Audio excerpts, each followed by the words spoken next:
집에 생기는 나병에 대한 규례입니다. 자세히 읽어보면 이 나병이라고 하는 것이 집에 생기는 곰팡이다라는 것을 알 수 있습니다. 집에 곰팡이가 생긴다라는 거, 뭐 그럴 수도 있는 거 아닙니까? 그죠? 대수롭지 않은 이야기라 이렇게 생각할 수 있는데, 하나님께서는 그 부분에 대하여서도 예민하게 말씀하십니다. 왜냐하면 그 부분이 건강에 치명적인 영향을 끼칠 수 있는 부분이고, 또 이것은 아울러서 육신의 건강을 말하는 것이기도 하지만 하나님의 백성의 영적인 공동체가 영적으로 건강하고 활력이 있고 그런 모습을 하나님께서 생각하시기 때문에, 그래서 오늘 이 말씀 주셨다라고 그렇게 이해하면 되겠습니다. 가나안 땅에 들어가서 그 집에 곰팡이가 생겼어요. 그 집에 생긴 곰팡이로 인해 하나님께서는 그것을 나병이다 말씀하시고 그 문제를 반드시 해결하라라는 것들을 그렇게 가르쳐 주시는 이 말씀인데요. 작은 죄악에도 민감하고 작은 죄악을 깨끗하고 정결케 해야, 그래야 하나님의 은혜를 힘입는 백성이 되고 하나님의 축복을 누리는 백성이 되어진다라는 것을 분명하게 가르쳐 주시는 그런 부분이 되어지겠습니다. 작은 데 민감하지 않으면 그게 큰 문제가 될 수 있어요.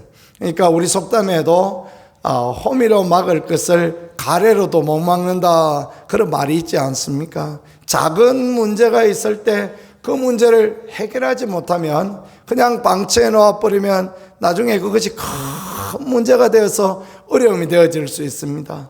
그래서 작은 문제를 놓고 기도하고 작은 문제 그 갈등의 소지를 해결해 나가고, 작을 때 벌써 초기에 수술하고 다잡고 그런 부분이 필요하죠. 암도 그렇지 않습니까? 초기에 발견하면 그거 아무것도 아닙니다. 그냥 금방 해결할 수 있는 부분이 되어지는데 나중에 말기가 되면 그 참 어려운 부분 되어지지 않습니까? 그런 것처럼 인생의 죄의 문제도 그렇기 때문에 하나님께서는 가나안 땅에 들어가서 하나님 백성의 집에 곰팡이가 생기면 그거 적결 잘 처리하고 정결하고 깨끗하게 해야 된다라고 말씀하십니다. 34절에 보니까 어떤 집에 나병 색점이 발생하거든, 그렇게 말씀했습니다.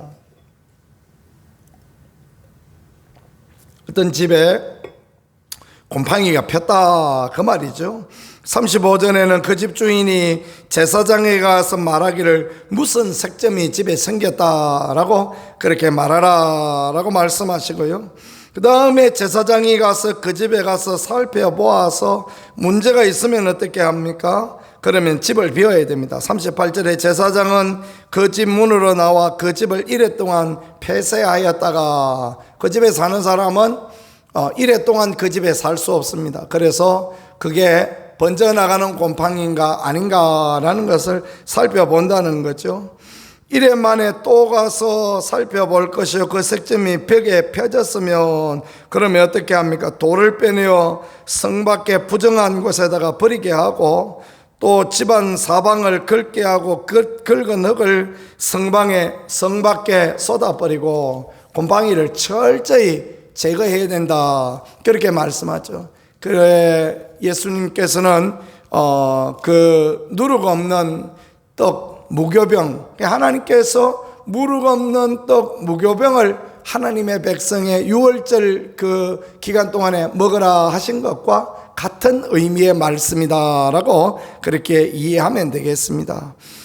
그러면 어떻게 합니까? 42절에 그들은 다른 돌로 그 돌을 대신하며 다른 흙으로 그 흙을 대신하여서 집에 싹 바르고, 그래서 곰팡이가 없는 그런 집에 살도록 그렇게 명령하십니다. 우리 지하실처럼 뭐 곰팡이가 뜨글뜨글하면 아무도 못 사는 거죠, 그지? 그렇게 생각하면 되겠습니다. 그러니까 하나님이 곰팡이 이야기하고 싶은 게 아니에요. 곰팡이 같이 그렇게 생길 수 있는 집 안에서 죄의 문제를 해결하라. 그런 영적인 문제를 해결하지 않으면 작은 곰팡이가 금방 퍼져나가는 것처럼 그렇게 결국은 인생이 죄로 인하여 멸망의 길을 가는 그런 부분밖에 되어질 수밖에 없다라는 것입니다. 그 다음에 보니까 돌을 빼내고 집을 긁고 고쳐 바른 후에 색점이 집에 또 생겼습니다. 그럼 어떻게 합니까? 제사장이 가서 살펴보고 45절에 그는 그 집을 헐고 돌과 그 제목과 그의 집의 모든 흙을 성박 부정한 곳에 내어가라. 집 다 헐어버 갖다 내버려버리라 하고 말씀을 하는 거죠. 참 만만치 않은 말씀이 되어지겠습니다. 왜요? 그렇게 하여서 하나님의 백성이 정결하고 하나님의 백성이 깨끗하기 원하는 게 하나님의 마음이라 그런 것이며, 작은 죄를 계속해서 키워가고 그래서 큰 죄인 되면 결국 하나님의 백성이라 선민이라 할지라도 하나님 나라 들어가지 못한다, 하나님 백성에 합당치 않다, 그 말을 하는 것입니다.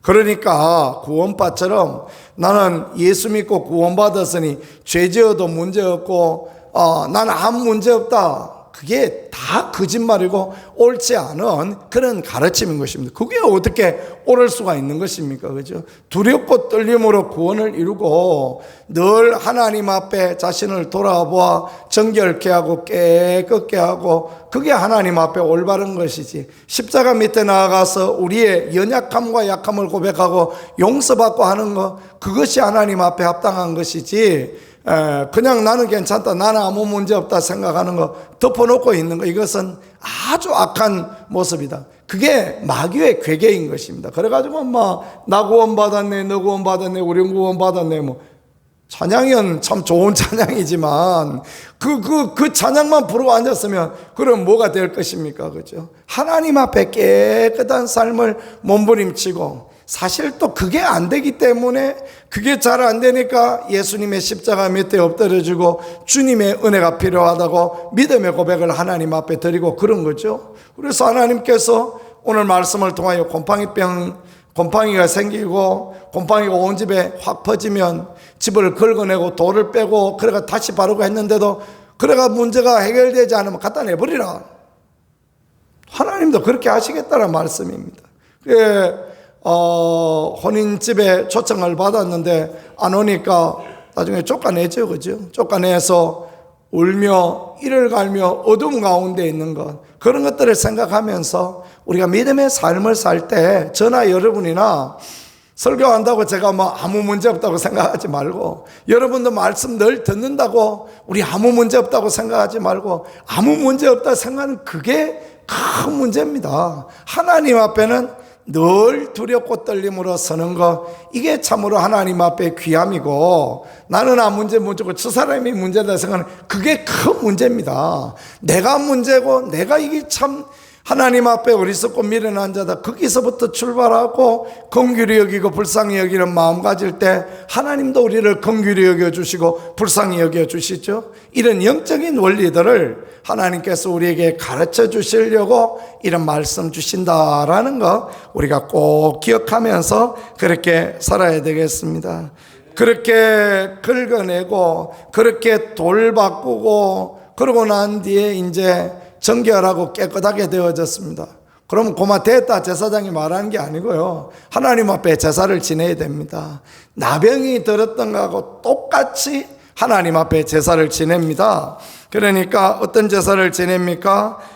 비둘기 새 2마리를 가져와서 또 백향목과 홍색실과 우설초를 가져와서 그렇게 제사를 지내요. 똑같습니다. 그 나병 환자가 지내는 것처럼 그렇게 제사를 지내고 깨끗하게 피로 말미암아 깨끗하게 되고 난 뒤에 그 집에 들어갈 수 있습니다. 예수 그리스도의 십자가의 보혈로 깨끗하고 정결하게 되어야 하나님 나라 갈 수 있으며 하나님의 나라 백성에 합당하다, 그걸 말씀하여 주시고 가르쳐 주는 것입니다. 이 집에 곰팡이 생긴데 큰 문제야, 그렇게 생각하지 말고요, 우리의 영혼에 곰팡이가 생기지 않았는가, 그것들을 우리가 늘 생각해야 됩니다. 소통이 안 되면 곰팡이가 생기는 거 아니고, 바람이 안 통하면 곰팡이 생기는 거죠. 그죠? 우리의 영혼에 성령의 새바람이 불어오고 우리의 영혼이 날마다 신선하고 새로워지고 그래야 우리의 영혼에 죄의 곰팡이가 생기지 않는 것입니다. 성령님께 민감하고 성령님의 은혜를 구하는 게 필요합니다. 오늘 내 영혼에 햇볕 비치니 찬양을 왜 불렀을까?